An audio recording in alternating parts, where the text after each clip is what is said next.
Let us learn radioactivity. Radioactivity is a nuclear phenomenon in which an unstable nucleus attains stability by the emission of some particles, or an unstable nucleus undergoes a decay. There are three types of radioactivity. First one is alpha decay. In alpha decay, an alpha particle, that is a helium nucleus 2H4, is emitted by an unstable nucleus. The second one is beta decay. There are two types of beta decay, beta minus and beta plus. In beta minus decay, electrons are emitted from a nucleus. Electrons have charge -1 or atomic number -1, and its mass is negligibly small compared to 1 atomic mass unit, so the mass number is 0. In beta plus decay, positrons are emitted from the nucleus. Positrons are antiparticles of electrons. Mass will be same as that of electron, but the charge will be opposite in nature. So atomic number +1 and mass number will be 0. The third type is gamma decay. In gamma decay, high energy photons are emitted, and these photons are gamma rays.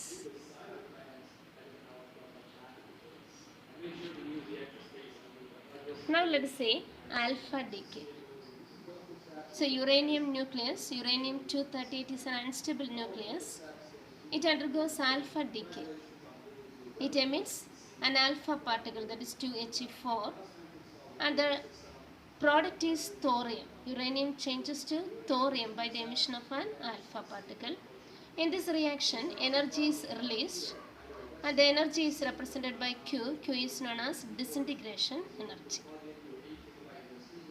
In a nuclear reaction, the atomic number should be conserved as well as mass number should be conserved. Helium nucleus contains 2 protons and 2 neutrons. So atomic number is 2 and mass number is 4. So for the product, atomic number decreases by 2 and mass number decreases by 4. Uranium is called parent nucleus and thorium is called daughter nucleus. The energy of the reaction is shared by both products, that is thorium and helium, but thorium is heavy compared to alpha particle, so it is most of the energy is carried by alpha particle. It appears as the kinetic energy. So in general we can represent the reaction as a nucleus ZXA undergoes alpha decay and the daughter nucleus is Y. The alpha particle is 2He4 and Q is the energy. So the product or the daughter nucleus has atomic number Z-2 and mass number A-4. And in this reaction, the energy is released due to the difference in mass of the parent and the daughter. During the reaction, a part of the mass is converted to energy. For the reaction to be spontaneous, mass of the parent should be greater than the total mass of the products. The difference in mass is converted to energy. If the mass is in kilogram, then the corresponding energy will be into C square joules. And this is the disintegration energy. But usually we express the mass in atomic mass unit. So the Q value can be calculated as difference in mass into 931.5 mega electron volt. So this is the energy released. For a reaction to be spontaneous, this Q value should be positive or mass of the parent should be greater. Now let us see beta decay. In beta minus decay, phosphorus undergoes beta minus decay and the daughter nucleus is sulfur. Beta minus is electron. Along with electron and another particle is also emitted, that is antineutrino. Antineutrino, the charge is 0. It is a neutral particle and the mass is also negligibly small. So in this reaction, atomic number increases by 1, but mass number remains same. Since the atomic number increases by 1, the proton number increases by 1. Since the mass number remains same, the neutron number decreases. Or in general, we can represent the equation: a nucleus X changes to Y and an electron and an antineutrino is emitted. So the daughter nucleus should have atomic number Z plus 1 and the mass number should be C. So inside the nucleus, a neutron changes to proton. A neutron is a neutral particle, so the charge or atomic number 0 and mass number 1, it changes to proton with atomic number 1 and mass number 1. So along with the proton, electron must be emitted.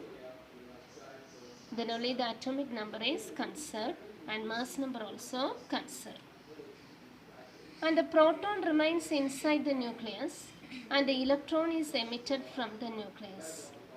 But the energy of the reaction is shared by one more particle, that is antineutrino. So energy is shared by both electron and antineutrino. In beta plus decay, sodium undergoes beta plus decay and becomes neon. And here the atomic number decreases by 1 and the mass number remains same. In this reaction, the positron is emitted.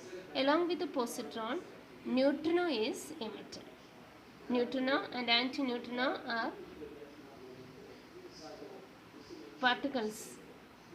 One is the antiparticle. Antineutrino is the antiparticle of neutrino.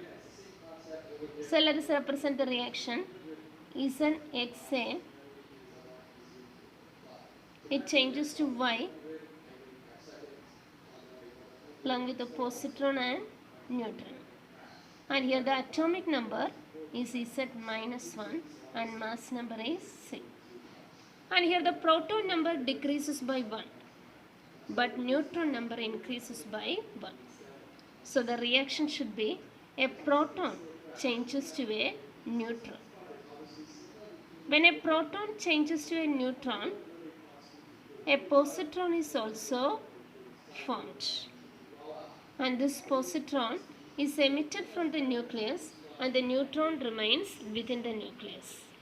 And the energy of the reaction is shared by both positron and neutron. Neutrino and antineutrino are neutral particles with no mass. They interact only very weakly with the matter and they can even penetrate earth without being absorbed. So their detection is very difficult. And the third type is gamma decay. Gamma decay, high energy photons are emitted. That is, after an alpha decay or beta decay, the nucleus will be in an excited state. Here cobalt 60 undergoes beta minus decay and changes to nickel. And then the nucleus of the nickel will be in an excited state. Like atomic energy levels, there are different energy levels in the nucleus also, ground state and different excited states. An excited nucleus comes to the ground state by successive transitions. And here the nickel first emits a photon with energy gamma 1, 1.17 mega electron volt, and again emits one more photon, that is gamma 2, with energy 1.33 mega electron volt. The difference in the energy levels is emitted as photon, and the difference in the energy will be in mega electron volt, so the photons are gamma rays. And finally it comes to the ground state. So for a reaction to be spontaneous, the condition is, for a reaction to be spontaneous, energy is released in the reaction. Q value is the energy released, and the Q value should be positive. For Q should be positive, mass of the reactant should be greater than the total mass of the products. Thank you.